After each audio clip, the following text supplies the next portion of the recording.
पंचमी कौन सी तिथि? पंचमी। चाहे वो शुक्ल पक्ष की हो चाहे वो कृष्ण पक्ष की। शिव महापुराण की कथा कहती है आपको सुख अनुभव हो जाए। कार्य सिद्ध। जिंदगी में कभी संपदा कम नहीं हो सकती, संपदा बढ़ती चली जाती है। संपदा घट नहीं सकती, बढ़ेगी और घटेगी। कष्ट नहीं आ सकता, रोग बीमारी तकलीफ नहीं आ सकती। आपके लिए तो लाभदायक है, समझ लो ये कथा। शास्त्र कहता है कि जिसके घर में संपदा की कमी हो, पैसा आ ही नहीं रहा हो, सब दूर उलझ गया हो, बहुत टेंशन चल रहा हो, पंचमी तिथि के दिन गन्ने का रस जानते हो? ईख का रस, गन्ने का रस तुलसी जी के क्यारे में हाथ में लेकर 7 बार अपना नाम और गोत्र बोलकर छोड़ दो। जिंदगी में 3 साल में तो करोड़पति बनकर बैठ जाओगे, कभी लक्ष्मी की कमी नहीं आ सकती। तैयारी में बैठे रहोगे कि फिर पंचमी तिथि आए। 3 मंत्रों का स्मरण शिव महापुराण में कहा गया है। पहला ओम नमः शिवाय, दूसरा मार्कंडू जी के पुत्र मार्कंडेय, मार्कंड के पुत्र मार्कंडेय, मार्कंडेय जी की उम्र थी मात्र 12 वर्ष जीवित रहने की, पर पिताजी ने कह दिया था कि तू शंकर का भजन कर, तू शिव का स्मरण कर। अगर तूने शंकर का भजन करा तो ये पक्का है कि अकाल मृत्यु वो मरे जो काम करे चंडाल का, काल उसका क्या बिगाड़े जो भक्त हो महाकाल का। काल का हरण करने वाला एक ही हो सकता है, वो महाकाल हो सकता है, उसके सिवा कोई नहीं। मार्कंडेय जी से कहा तेरी उम्र 12 वर्ष की है, केवल 12 वर्ष।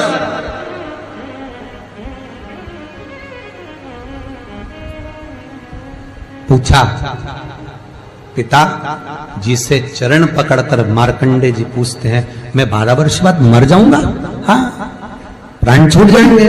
हाँ, कथा सुनी थी पिताजी के मुख से कि यमराज आता है, पाड़े पर बैठकर गदा लेकर आता है, बड़ी बड़ी मूंछें हैं, काला स्वरूप है, मुकुट सोने का पहनता है, हीरे का उसमें एक रतन लगा होता है, गले में भी स्वर्ण, उसमें हीरे जड़े होते हैं, काला विग्रह होता है यमराज का, और वो अपने दूतों के साथ आकर पास डालकर बांध कर ले जाता है। तो उस मार्कंडेय को वो चरित्र याद। आज अंतिम दिन 12 वर्ष की वो घड़ी, वो पल, वो क्षण आ गया जब मार्कंडेय जी के प्राण छूटना है। समय आ गया। मार्कंडेय जी के पिता जी से कहा जाओ और जाकर आप शंकर की भक्ति में रम जाओ। पिताजी और माताजी भी लग गए, मार्कंडेय जी भी लग गए। मार्कंडेय जी को लेने के लिए यमदूत आ गए, डर गया।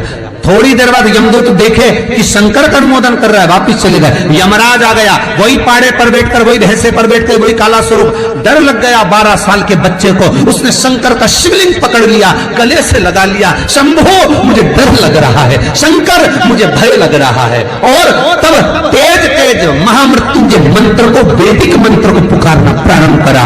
जब 33 अक्षर के उस महामृत्युंजय मंत्र को पुकारा, शंकर सामने खड़ा हो गया। यमराज पीछे हट गया कि ये अब मेरा है, इसको तू नहीं मार सकता।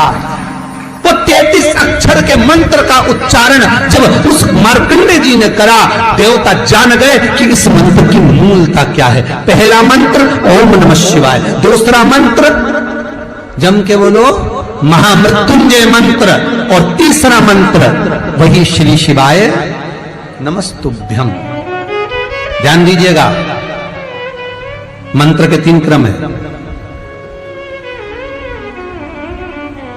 वैदिक, तांत्रिक, शाब्दिक। मंत्र के 3 क्रम है। तीनों मंत्र देख लीजिए, तीनों का क्रम देख लीजिए।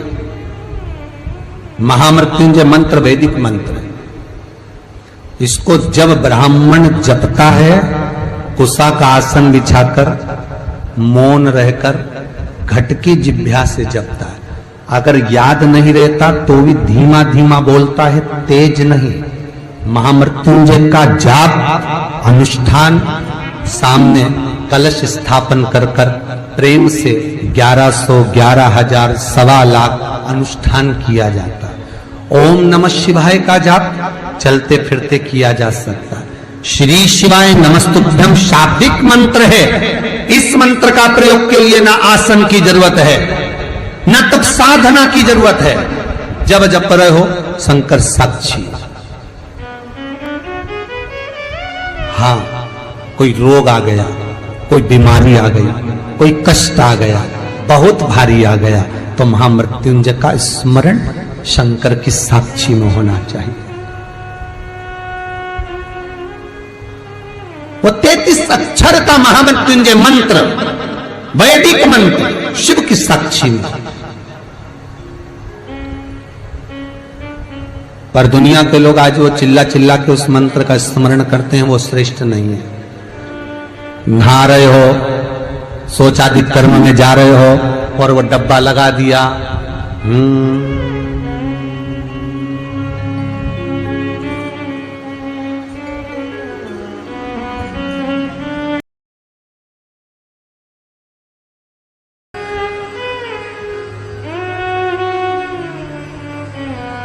अब मंत्र चल रहा है, आप मन से बोलिए, बोलना आवाज नहीं आना चाहिए।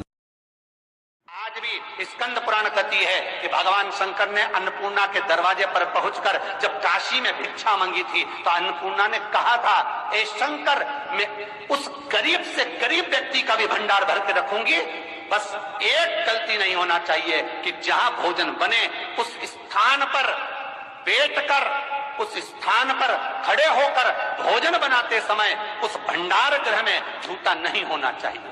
तो मैं भर दूंगी भंडारे।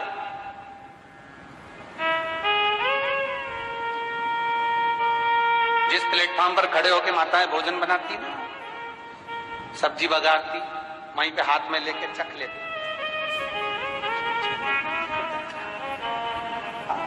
मई हरियो जगदम्बा, विचार तो करो।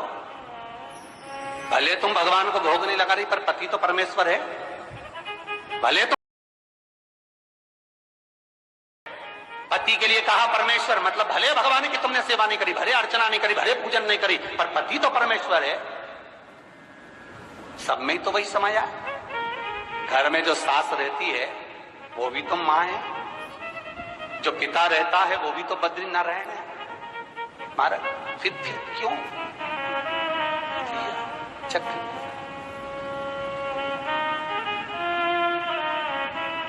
तुम चक चक कर भी बनाना तो भी तुम्हारे घर में स्वाद नहीं रहेगा।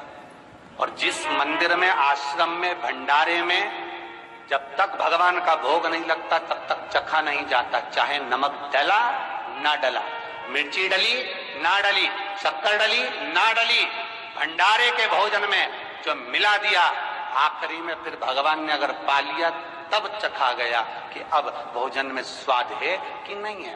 तो कभी अन्नकूट की जो सामग्री बनती है, सब्जी बनती है, राम भाजी बनती है, राम भाजा बनती है, उसमें आप भले मिर्ची ना डली, नमक ना डला, फिर भी घर में एक पूरी खाते होगे, वहां 4 निपटा क्या होगा? क्यों? क्योंकि वहां अन्नपूर्णा स्वयं देने के लिए तैयार खड़ी है। और हमारे घर में तुम चक चक के बना रही, बेटे को दूध भी दे रही तो बोतल में से 2 बूंद टपका के पहले चक ले रही। बाहर चले जाओ, बाहर चख सकते हो, बाहर जाकर पाओ, फिर बच्चे के लिए दूध में शक्कर मिला लो। चाय बनाते हुए गैस के ऊपर चाय रखी है, मई उकल रही, मई से चाय की चन्नी से लेके फिर चख ली। कैसे आए रे अन्नपूर्णा, ये तो बताओ। लोग कहते हैं हमारे घर में सारा सुख है गुरुजी, पर शांति नहीं है। हमने शांति ना जाने चली गई क्योंकि किचन में किच किच भरा गई। शांति कहां से होगी?